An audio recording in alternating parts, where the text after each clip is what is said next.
নির্বাচনের একদিন আগে এতগুলো টাকা নিয়ে যাতায়াত করা এই বিষয়টা আপনারা কিভাবে দেখতেন? টাকা 50 লক্ষ টাকা, এই টাকাটা এতগুলো টাকা আপনারা বলতেছেন।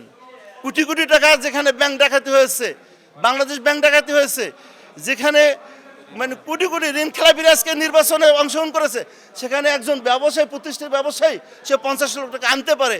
যদি অবৈধ কাজে ব্যবহার করার নিয়ত থাকতো, তাহলে ওই টাকা আনার দুই চার কোটি টাকা আনার ওয়ে বহুত আছে। সে বিমানে ইনভেস্টমেন্ট করে কাগজ উল্লেখ করে উনি টাকা আনতেন না। যদি অন্য অসৎ উদ্দেশ্য থাকতো, তাহলে ওইভাবে কাগজ কলমে ডকুমেন্টারি তিনি আসতেন না। আপনারা জানেন ঠাকুরগাঁ জেলা আমের একজন বয়োবৃদ্ধ মানুষ বেলাল উদ্দিন প্রধান, উনি একজন রাজনীতিবিদ, জেলা জামাতের আমির, আবার উনি ব্যক্তিগত ব্যবসার সঙ্গে সম্পর্কিত। উনি কিছু টাকা পয়সা নিয়ে আসতেছিলেন, যে টাকা আপনি বললেন যেটা মানে প্রশাসন বা বিমানবন্দরের নিয়মকানুন মেনে সেখানে ইনভেস্টমেন্ট করেই টাকাটা নিয়ে আসতেছিলেন। অজ্ঞাত কারণে কেন তাকে সৈয়দপুর বিমানবন্দরে, যেখানে ঢাকা বিমানবন্দর টাকা সহ উল্লেখ সহ কাগজ কলমে টাকা ইনভেস্টমেন্ট করে দেওয়া হয়েছে, টাকা সে নিয়ে আসতেছিলেন। এখানে কেন তাকে আটক করা হলো বা তাকে টাকা সহ তাকে আটক করা হলো, এটা অত্যন্ত প্রশ্নবোধক বিষয়। আপনারা জানেন যে আগামীকাল এদেশের জাতির জীবনে একটি ঐতিহাসিক দিন, ঐতিহাসিক পট পরিবর্তন হতে চলেছে। এই মুহূর্তে আমরা লক্ষ্য করছি সারা দেশে প্রশাসনের কিছু লুকিয়ে থাকা কিছু ফ্যাসিস্টের যাদের রক্ত যাদের শরীরে আছে, মেধায় মননে আছে, তারা বিভিন্নভাবে এই নির্দলীয় মানে একটা সুন্দর পরিবেশটাকে ক্ষুণ্ণ করার চেষ্টা করতেছে। তার একটা অংশ বলে আমরা মনে করি।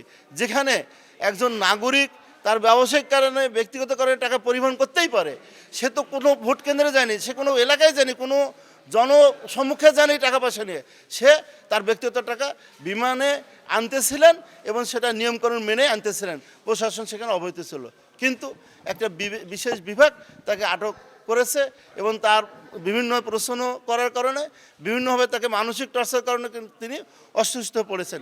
প্রায় 60 তার বয়স, প্রায় 60 বয়স। আগে থেকে তিনি শারীরিক বিভিন্ন রোগে আক্রান্ত। উনি হার্টে অসুস্থ করার কারণে ডাক্তাররা সরাসরি এখানে আপনারা এই যে পেছনে শিশুতে ভর্তি হয়ে আছেন এবং তার শারীরিক অবস্থা বেশ কিছু পরীক্ষা নিরীক্ষা দেওয়া হয়েছে এবং এই পরীক্ষা নিরীক্ষার রিপোর্টগুলো আসলে বোঝা যাবে। তবে এখন সে স্টেবল অবস্থায়, স্বাভাবিক অবস্থায় আছেন, সুস্থ অবস্থায় না, কিন্তু যে অবস্থায় আছে ওই অবস্থায় আছেন, এখনও অসুস্থতার মধ্যেই আছেন। তো আপনাদের মাধ্যমে আমি দেশবাসীর কাছে এটা জানাতে চাই যে যারা এই ধরনের অস্থিতিশীল পরিবেশ সৃষ্টি করতে চায়, তাদেরকে সতর্ক করা উচিত। কেন তাকে অনুমোদিত টাকার কারণে তাকে কেন আটক করা হবে, তাকে কেনই বা হাসপাতাল পর্যন্ত আসতে হবে? এটা প্রশাসনের, এই ইউনিট সরকারের ঊর্ধ্বতন তাকে আমরা নিয়ে যেতে পারতেছি না। এই কারণে সে অসুস্থ। তার যথাযথ চিকিৎসা, ডাক্তার সাহেবদের সাথে কথা হয়েছে, তারা চিকিৎসার ব্যবস্থা গ্রহণ করেছেন। তবে এটা নিয়ে যেন আর কোনো মিথ্যা, কোনো অপপ্রচার যেন করা না হয়। এটার কারণে আগামীকালকের যে ঐতিহাসিক নির্বাচন, এটার জন্য কোনো বিরূপ প্রতিক্রিয়া বা নেগেটিভ কোনো নিউজ যেন প্রচারিত না হয়। আপনাদের মাধ্যমে সকল শ্রেণীর ইলেকট্রনিক প্রিন্ট মিডিয়া সকলের কাছে অনুরোধ যে সঠিক সত্য বিষয়টা আপনারা উত্থাপন করবেন।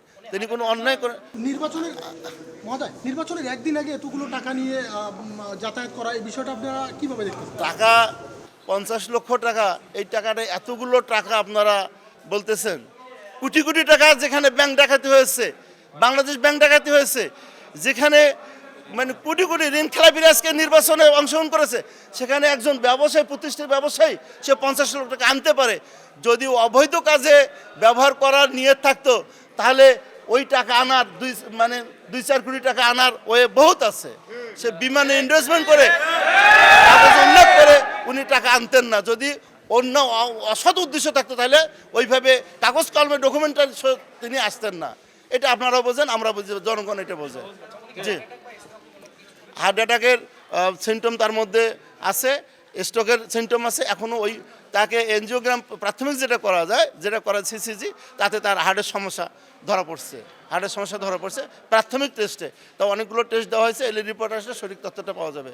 তবে এখানকার চিফ যিনি ডাক্তার বলেছেন তার পরিপূর্ণ রেস্টের দরকার, মিনিমাম কয়েকদিন তাকে এখানে পরিপূর্ণ রেস্টে রাখতে হবে। এবং আপনারাও আসবেন না, আপনারা খোঁজখবর নেওয়ার জন্য আমরা দোয়া করেন। তার এতে বোঝা যায়, ডাক্তারের কথাতে বোঝা যায় সে আসলে সুস্থ অবস্থায় নেই। জি, ধন্যবাদ আপনাদেরকে।